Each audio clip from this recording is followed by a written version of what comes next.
There comes a time in every life when you quietly ask yourself, who am I when I'm not trying to be liked?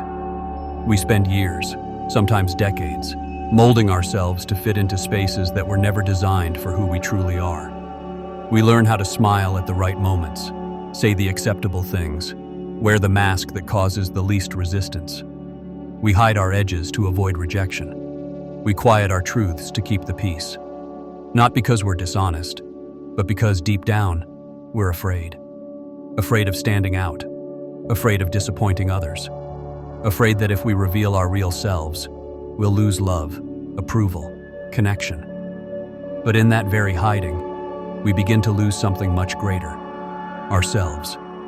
The more we perform, the more we forget what it feels like to be at ease in our own skin. And without that ease, there is no peace. Fear doesn't always scream.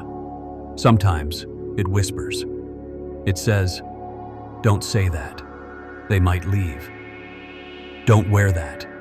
They might laugh. Don't feel that. They might think you're too sensitive." And so, slowly, you begin to filter yourself. You laugh a little less loudly. You speak a little less honestly. You become agreeable, pleasant, acceptable, and the world rewards you for it. But inside, something begins to ache. Not loudly, but persistently. A quiet longing to be seen, not for who you appear to be, but for who you actually are. Buddhism teaches that the self is not something you create. It is something you uncover.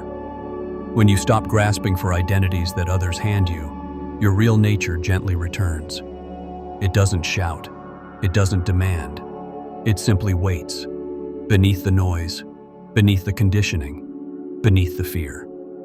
And once you feel that realness, raw, imperfect, and human, it becomes harder to go back to pretending. Being authentic doesn't mean being loud. It doesn't mean oversharing, or always speaking your mind without care.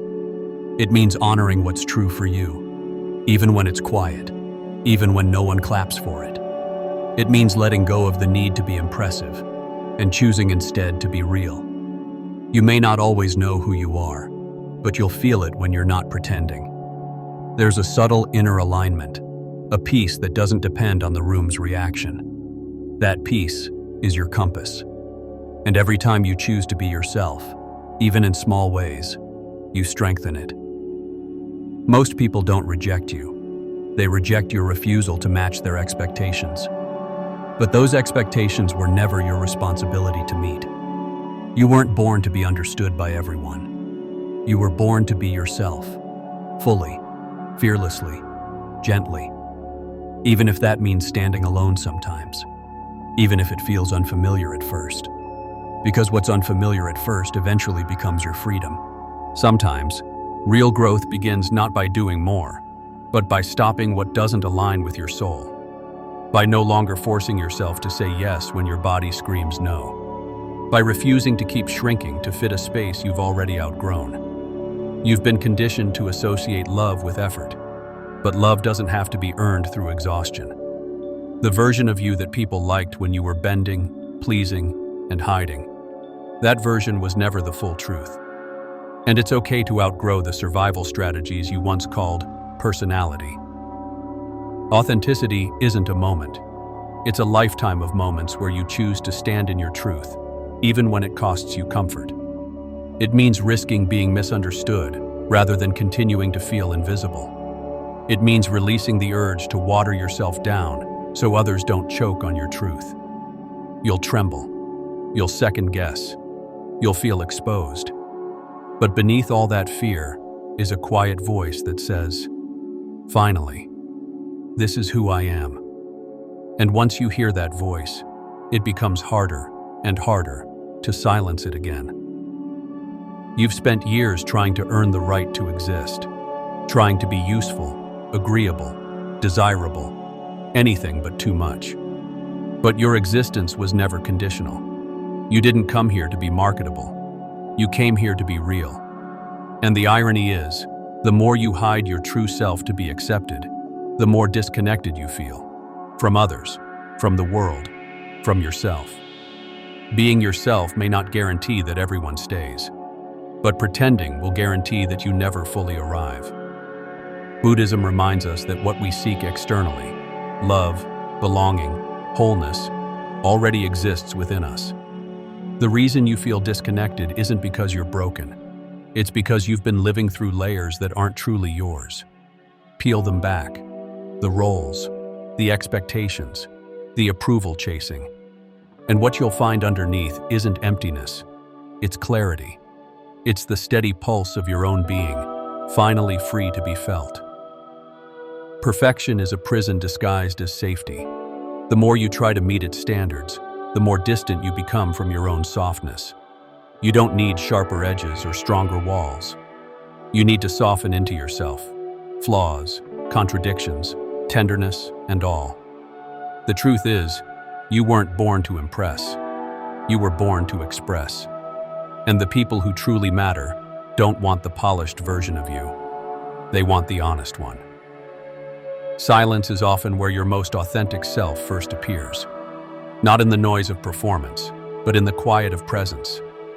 You begin to notice your real preferences, your natural rhythms, the way your body relaxes when you don't have to be on. And in that stillness, you realize there was never anything wrong with you. You were just exhausted from the effort of being what you're not. You will not be for everyone, and that's okay.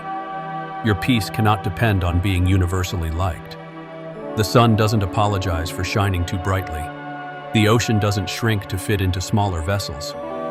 So why should you? Your truth deserves space. Even if others don't understand it, even if they leave because of it, you stay with you. That's where real loyalty begins. When you begin to live in truth, your life simplifies. Not because it becomes easier, but because the noise falls away.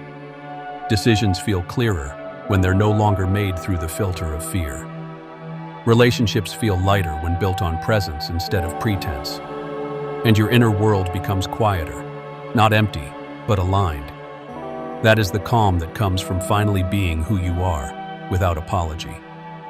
You don't have to burn your life down to start being authentic. You only have to listen, really listen, to the parts of you you've been ignoring. The part that feels tired when you're pretending. The part that lights up when you're honest. Honor that part, even in small, gentle ways. And over time, those small truths become your new way of being, steady, rooted, whole.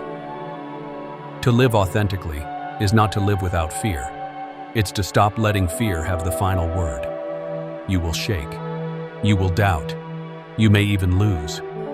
But what you gain, clarity, peace, self-trust, is a freedom that cannot be given to you by anyone else. And once you taste that freedom, you will never want to go back. So the question is not, what will happen if I'm real? The question is, what will happen if I'm not?